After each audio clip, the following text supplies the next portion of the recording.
Hey there folks, welcome to Spectrum Pulse. We talk about music, movies, art, and culture. And today we're going to be talking about the debut album from Kungs called Layers. So it's been fairly well established that the flavor of electronic dance music that was popular in 2016 was tropical house. Reggae lilts in the guitars, hollow synths, textured percussion, a very breezy, languid vibe. It was all over the place this year, especially in pop music. And since most of it seemed to forget that adding some actual color to your instrumental tones helps them stand out, it also led to a listless haze that really did nothing for me across the majority of this year. Now, it wasn't all bad, especially if you drifted away from the United States, where brighter tones actually managed to seep through. Hell, look at Kygo. But there was one song that fell into kind of interesting territory for me. This Girl, a collaboration with French DJ Kungs with an Australian funk band called Cookin' on Three Burners. And while I definitely like the song, one thing that I noticed is that it was really on the border of tropical house, if that. Despite sandy percussion, the guitar rollick, the soulful vocals, the blend of horns that remind me of some of the house trends that crossed over throughout the 90s. Someone had called it a leftover the deep house that dominated 2014, but the tones here were nowhere as saturated and reverb heavy and dark. In other words, it was a very good song, and it really should have done a lot better in the Hot 100. But it seems like nobody wanted flair in their music in 2016, especially in the pop music. So, like other EDM songs that should have done well, it had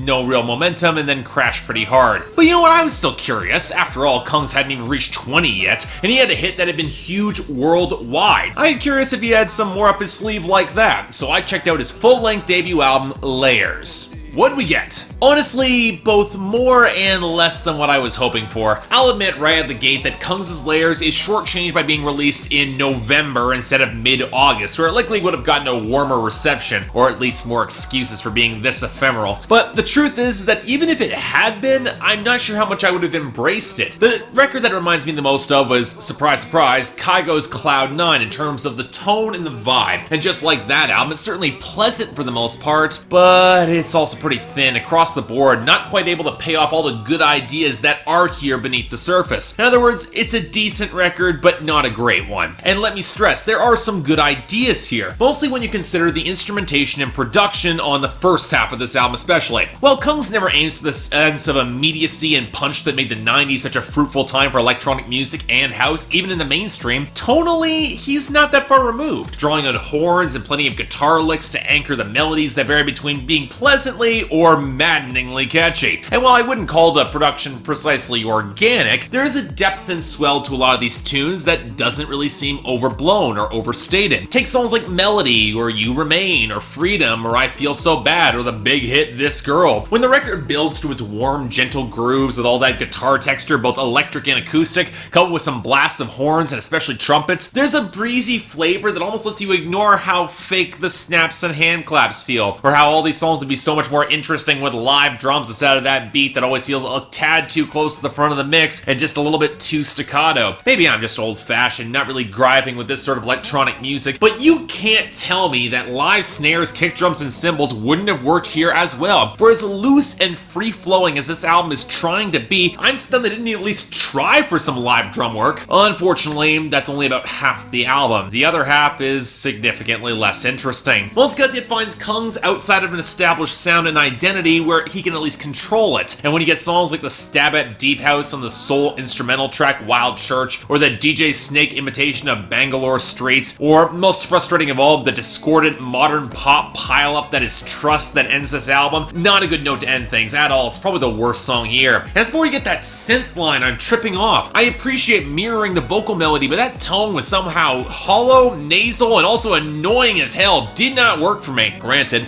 that inconsistency is also present in a lot of our singers, of which we got a range and quality that's all over the map in terms of sound and style. You have to wonder, this might be just the selection of singers the label gave them to work with, then really it's all over the place. In some cases, just a matter of range and ability. I really like Melody as a song, especially in the instrumentation, but Luke Pritchard's weak falsetto, that's the weak point of that song, as is the very strong nasal tone coming from Richard Judge on Crazy Enough, or the very limp performances from Loon on Trippin' Off, or Ray Moore Morris on Trust. Kung seems to have better luck when he gets more of a raw, soulful delivery, like Wolfgang on Freedom or Kylie Aldist on This Girl, or especially Ephemerals' more raw performance on I Feel So Bad. He really came through quite well there. Hell, even though his delivery is pretty restrained and muted, I actually like Ritual on You Remain. It's subtle, it captures his pained melancholy really quite well. But then you have cases where the singer is just kind of miscast, like the biggest name on this record, Jamie N. Commons on Don't You Know. This guy can bring real firepower, and yet he's got nowhere near the swagger to make this sort of song stick. He just doesn't really fit on that song. Or then you have tones of which I'm just not really a fan, like Freya on Bangalore Streets. She's a good singer, but her style on this track has never really worked for me. I do prefer to Tilly on When You're Gone, which matches that insufferably catchy whistle with perhaps the most brittle twang of acoustics yet. And then there are points where she goes really sharp.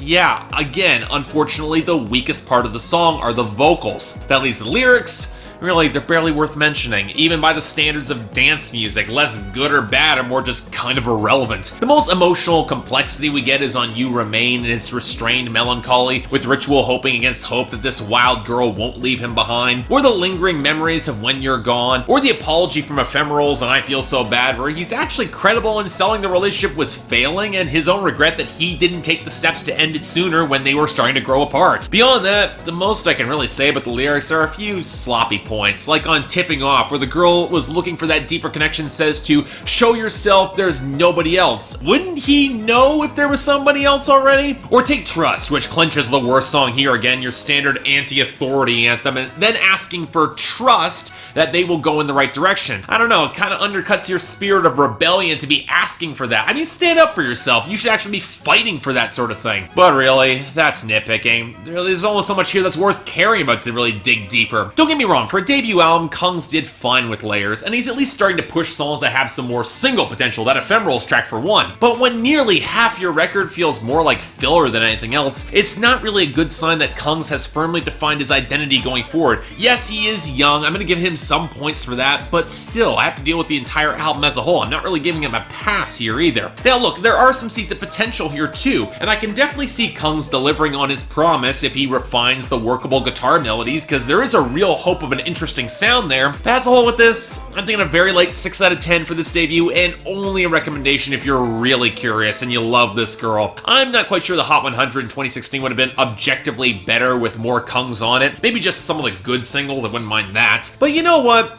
It might have been a little bit brighter. At the very least, I can endorse that. So yeah, go ahead. Check this out. So yeah, thanks a lot for watching. Like and subscribe, I'd be more than grateful. Got the poll up here. I have no idea where people are going to fall on this album. I took a vote on Twitter to see which record you guys wanted me to cover out of my backlog, and this won by a very narrow margin, but I'm genuinely curious where a lot of people fall on it. It seems kind of indifferent overall. Beyond that, anything else I might be able to do to improve my presentation, or any other albums coming out that you want me to take a look at? Well, we'll see.